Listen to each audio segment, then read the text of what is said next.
यदि विलंब से होता है तो न्याय की हत्या मानी जाती है, और समय से न्याय हो जाए तो न्याय है। ये चर्चा इस प्रकार की है, इसलिए ऐसे हमें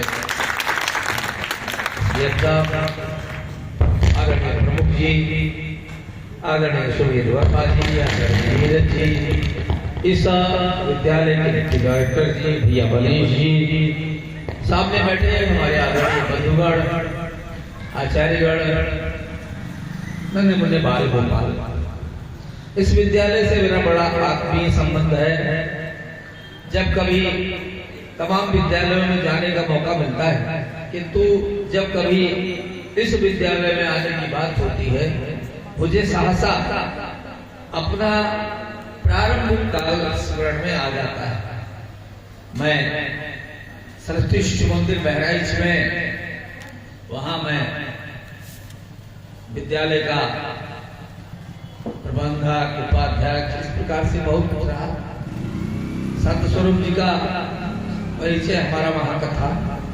यहाँ जब उन्होंने अपना ही विद्यालय डाला, तो विद्यालय डालने के बाद उनके मन में आकांक्षा इस क्षेत्र में शिक्षा की एक कदम आगे बढ़ना था। लेकिन उनका एक वाक्य हमेशा हमको स्मरण में रहता है।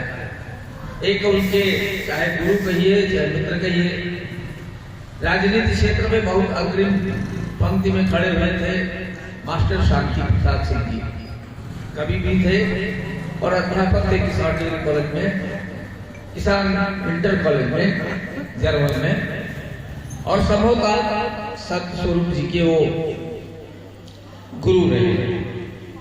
और जब वो यहाँ आ गए, कैसरगंज में आ गए, तो राजनीति में होने के कारण उनको 2 दिन का मौका मिलता था। शनिवार की रात को साइकिल लेकर वो निकलते थे और रविवार को पूरे दिन क्षेत्र में घूम घाम के, और सोमवार को सवेरे वापस जाते थे। 2 रात क्षेत्र में लगाते थे राजनीतिक क्षेत्र में। उसके कारण एमएलए का चुनाव यहाँ लड़े थे, एमएलए का चुनाव लड़ना, एमएलए का वो करना है उनके दृष्टि में था। तो जब साइकिल से जाते थे तो उनको एक व्यक्ति, कोई सहयोगी चाहिए था। संत स्वरूप जी को अपने मित्र के नाते या अपने शिष्य के नाते सहजता से इनको बुलाते। कभी कभी ये कह देते थे, गुरुजी आज नहीं जा पाएंगे क्योंकि पैजामा कुर्ता जो हमारा है उसको हमने धो के डाल दिया है सूखने का।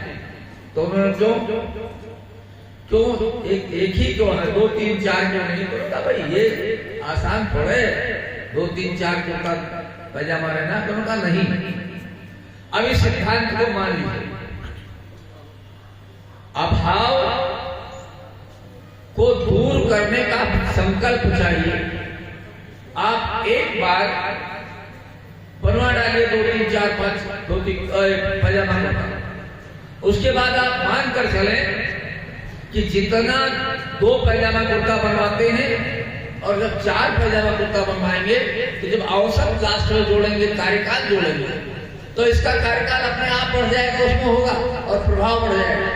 इसलिए अभाव को अभाव मानकर मत दीजिए, अभाव को तिलांजलि दीजिए, प्रभाव में आइए। तो कहते थे, हम उनसे बात करते सतगुरु जी से, तो कहते थे मुझे मेरे गुरु ने बता दिया है कि अभाव को अभाव मत मानिए और अभाव से लड़कर प्रभाव साबित करिए। मैंने विद्यालय खोला है, अभाव में खोला है, लेकिन मंत्र मेरे सामने है, अभाव को मैं अभाव नहीं रहने दूंगा, अपने संकल्प से इसको प्रभावित बनाऊंगा। आज उनका सपना साकार हो रहा है।